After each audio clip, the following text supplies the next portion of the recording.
I used to be obsessed with the question, why is there something rather than nothing? And there's no words I can use to describe how obsessed I was with this question.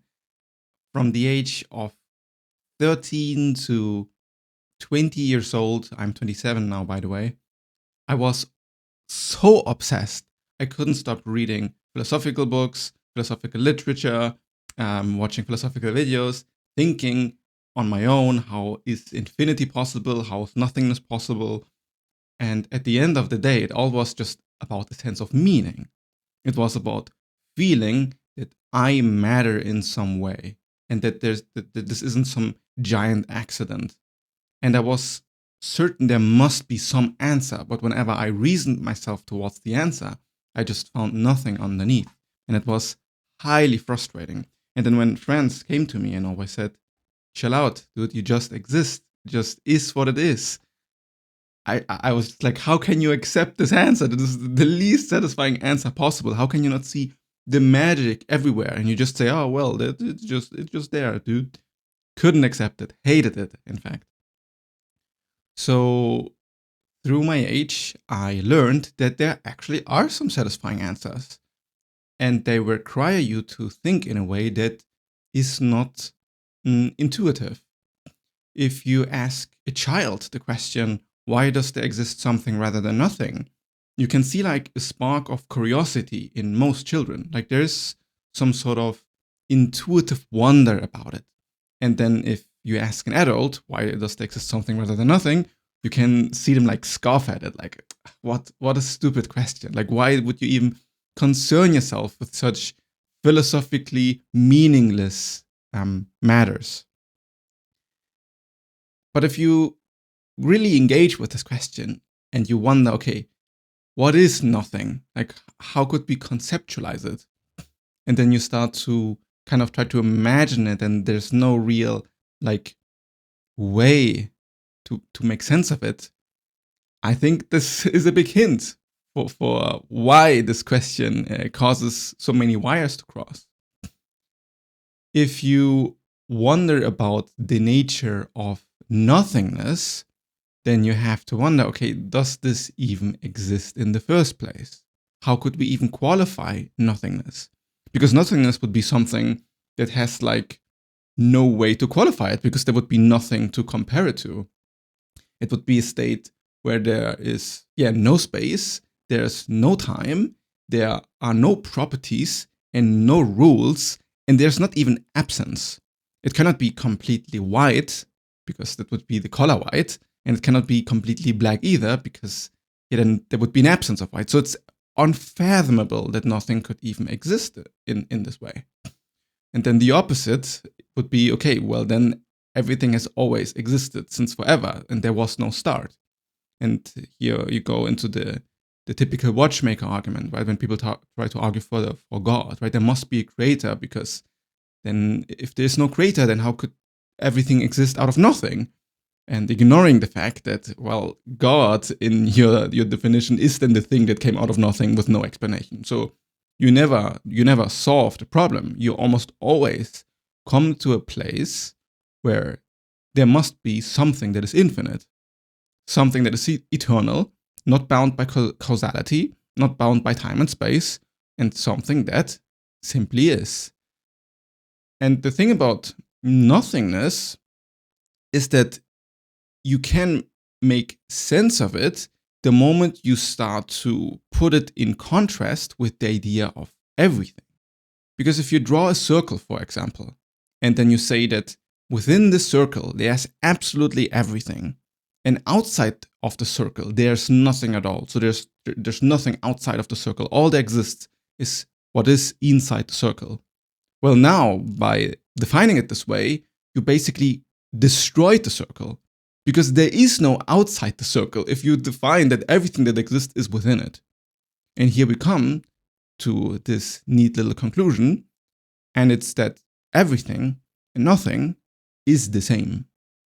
If you take both extremes, you must conclude that there's no way to distinguish one or the other, meaning that nothingness can't exist. And I would go even further and say nothing is an impossibility. It is absolutely illogical.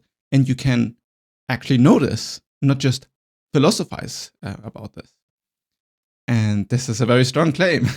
You might think, okay, prove to me that nothing can exist. How would you possibly prove this? And my argument is that the fact that you're experiencing something right now in this present moment makes it so that absolute nothingness is an impossibility. For an absolute nothingness, there could not have ever anything to have happened. Like any atom that exists for all eternity must disprove nothingness, because for real nothingness to exist, you must create a universe where nothing has ever existed. Because people imagine that the universe will die someday and then we all move towards endless entropy with the heat death of the universe. But even this isn't real nothingness, because the universe already has existed. So if you don't get bogged down by the illusion of time, then it becomes very obvious that, yeah, of course, even after the heat death of the universe, if you like take out the time component, whatever the universe is still not nothing, because something has happened. It's just by this very time-bound way of thinking that this makes any sense. So this idea is called Xero ontology. The philosopher David Pearce has coined it this way, and I think Xero ontology is a very cool way to describe it, because it is like as if the universe is what infinity is. And another way to describe infinity is actually the number 0. Something that is 0, like the mathematical way to understand what nothingness would mean, implies all possible numbers. Not is caused by or is the cause of. It's not first you have 0 and then you have everything else. But it's the fact that the 0 does exist, that all other numbers also must exist. And from there you can get some logical intuition that feels more satisfying, because you know about the number 0, you know about the sign of infinity, you understand it on this conceptual layer. And in mathematics, infinity is like a real thing, not like realized infinities, but like the way you work with infinity is important. And if you have something that has no boundaries, no limitations, no rules, then of course you have the possibility of everything else. Now, personally, it was very difficult to accept this, because you don't look for just 0 or emptiness or eternity as like the existentially satisfying answer, because it's actually not really about the eternity of the universe. It's all about yourself, or in my case, it was all about me. I wanted my life to mean something. I wanted my existence to have a purpose. And looking for the reason the universe exists is almost like a way the human tries to gain some cosmic sense of purpose out of something that seems to be, just very cold or machine-like or just inevitable. And then we try to use philosophy to give reality some like deeper meaning in this way. But at the end, it just relates to our own sense of identity and who we are, and why are we how we are, and how could we be any different, and how should we be. And from there, we look to religions and theologies and philosophies to ground us in some sort of meaning that feels more objective. And in this framework, what you would then have is that your purpose would literally to be what you are, as one number of infinity. It is often said that humanity or just consciousness is the universe's way of exploring itself. And if you take a more mystical approach, then you might also say that God is what infinity is, and therefore it explores all possible possibilities. And within these possibilities it wants to explore, it also needs to explore you. And it needs to explore all possible realities of cats that do exist, and all possible, wars, and anything you can imagine, really. Because the moment you say, no, this shouldn't exist, or this shouldn't be the case, then you basically try to put a limit onto infinity, or you try to put a limit onto the potential of what zero is. And it's not possible. You cannot limit something that has literally no boundaries. Now, where it gets very mystical is where you have the idea that this sense of having no boundaries is what the universes might experience like love. Because love can be defined as the desire to be, or the desire to be close to something. And if the universe, either by conscious design or just by pure nature of it, wants to explore itself and connect infinite possibilities and then see how they interplay with each other, where I think also this childlike sense of magic comes in, where you're like, wow, so much exists and so much to explore and what is possible. And from this point of view, the answer might be literally everything is possible. Not as some trite saying, but like, no, literally everything is possible. The universe in its nature has no limitation to what it can be. And from a human point of view, this might seem very it might seem like wishful thinking, because we're so used to our own biology and our own way of viewing things.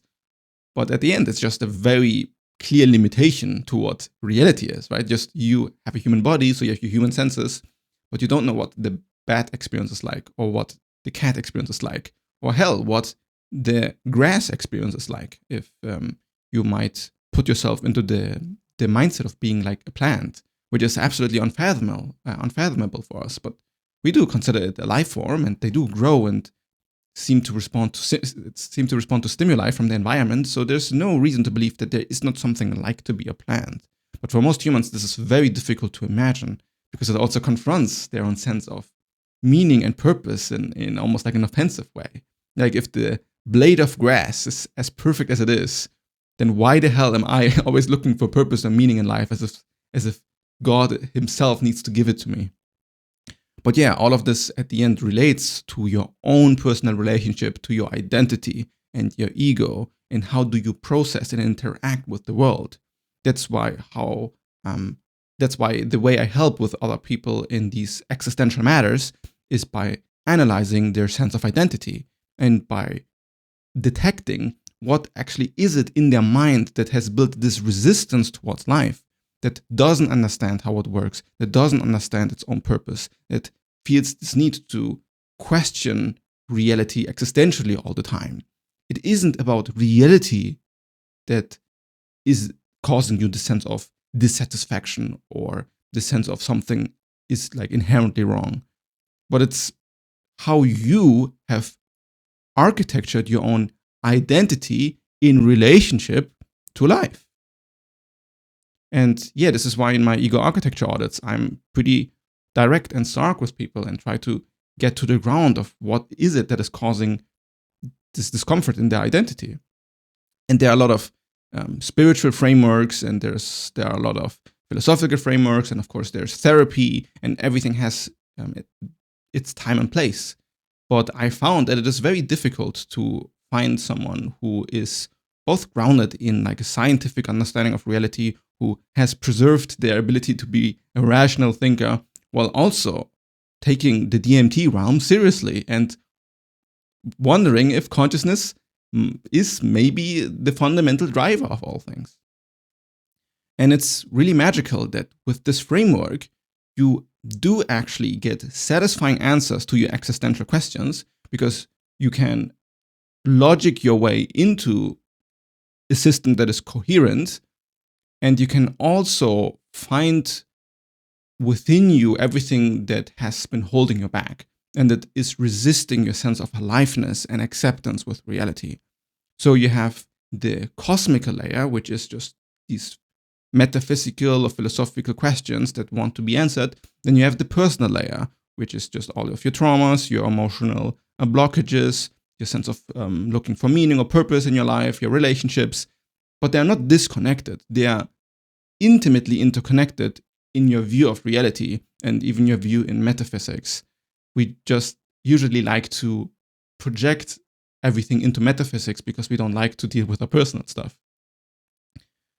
The realization that zero and infinity might be the same or are likely to be the same doesn't really resolve the existential dissatisfaction with life if you don't integrate all of your philosophical questions and personal discomforts, because they are intimately interconnected. So a lot of people lose themselves in their thoughts and in philosophies and in their own nihilistic dissatisfaction and don't see that all of it is self-generated.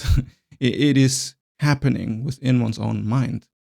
Now, you might say that this all sounds very cool and logical or interesting, but you don't know this, right? You're just saying this. Like, how could anybody possibly know this?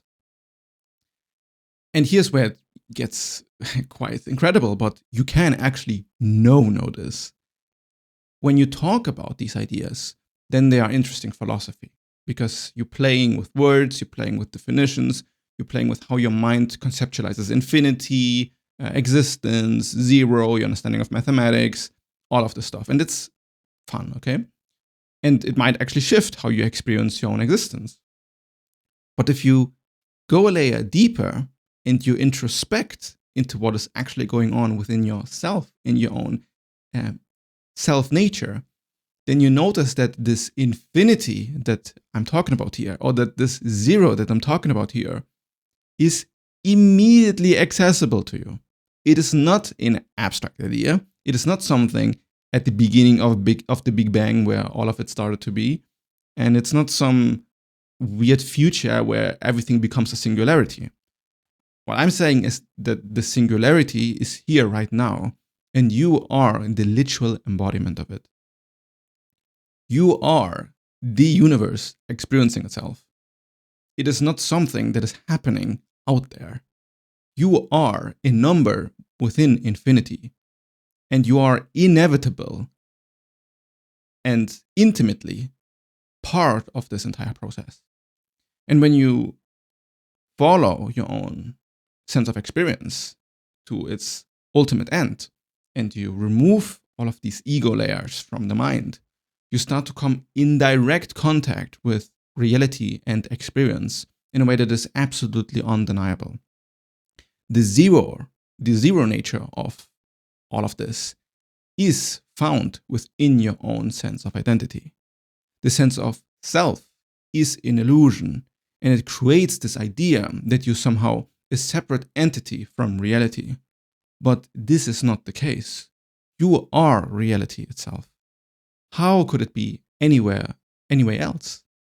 If you are somehow just a subjective experience disconnected from reality, then nothing that you actually experience would matter to anybody.